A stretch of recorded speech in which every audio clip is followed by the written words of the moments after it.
If you are in US, UK, Canada, or Australia, your credit score decides everything: house, car, phone, plan, even some jobs. But most people have no idea how it is calculated. Let me explain the exact formula banks use. What the numbers mean? In America, 90% of lenders use FICO. The score is between 300 and 850. 300 to 579 is called poor. Banks will likely reject you. 580 to 669 is fair. You will get approved but with high interest. 617 to 739 is good. This is where most people are. 740 to 799 is very good. You will get the best rates.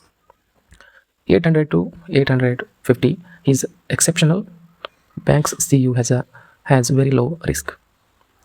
The UK uses 0 to 999, Canada 300 to 900, Australia 0 to 1200.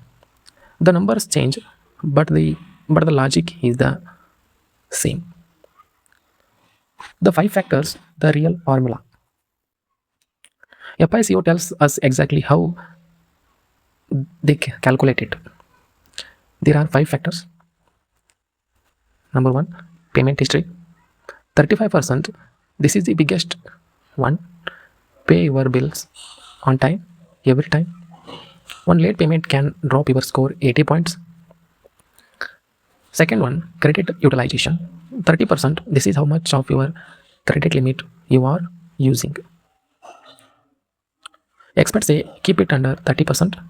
If you have a $1,000 limit, keep your balance under $300. Third, length of credit history. 50%. The older your accounts, the better. That is why closing your first credit card can hurt you. Fourth one, credit mix. 10% banks like to see you can handle different types like a credit card and a car loan. Number 5, new credit.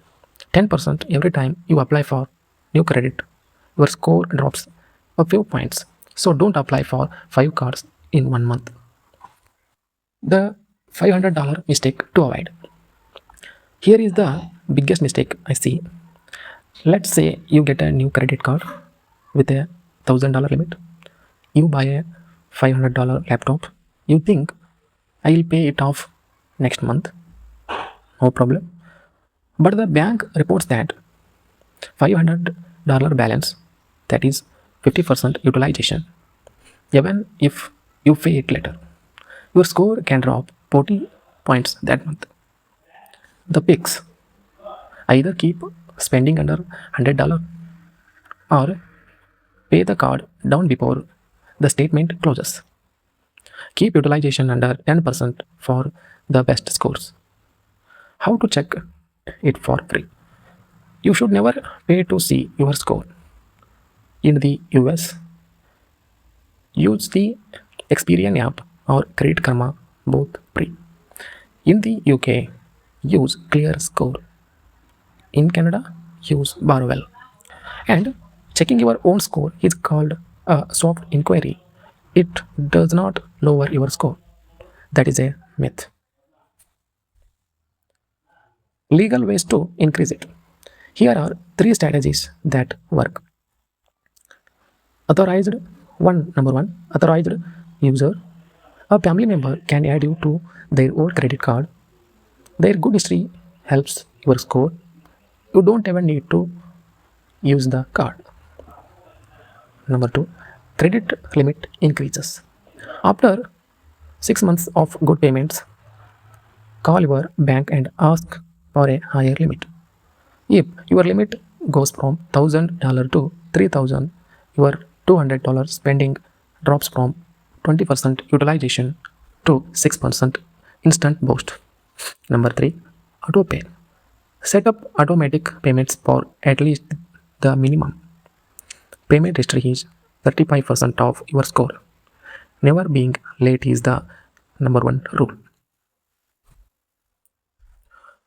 Outro. So that is the full breakdown of how credit scores work. If you keep utilization low and pay on time, you are already better than 50% of people.